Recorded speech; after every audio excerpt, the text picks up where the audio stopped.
pessoa vai morrer em seu lugar. Eu era um criminoso, ele era sem pecados. Eu estava sendo solto, ele sendo condenado. Eu era malícia, ele era sem maldades. Eu era mentira, ele era verdade.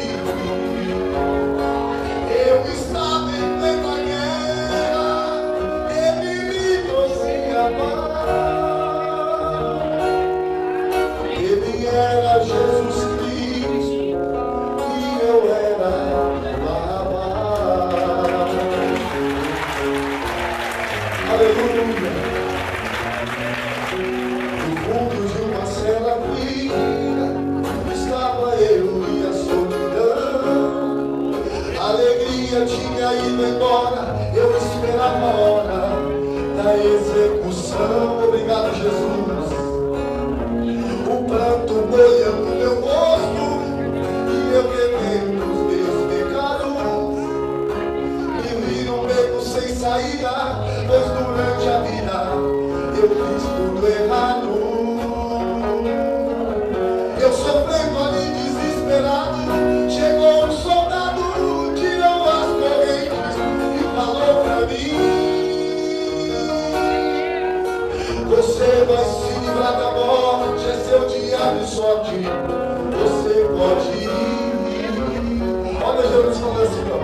E ele disse: vai em paz, você não tem mais nenhum motivo pra ficar. Outra pessoa vai morrer em seu lugar. Eu era um criminoso, ele era sem pecado. Eu era, oh, aleluia. Eu era mentira, ele era, oh, aleluia, adorei esta noite. Eu era mentira, ele era verdade.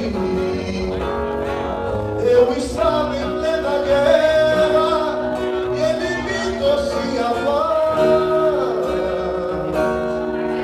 Ele era Jesus Cristo e eu era Barrabás.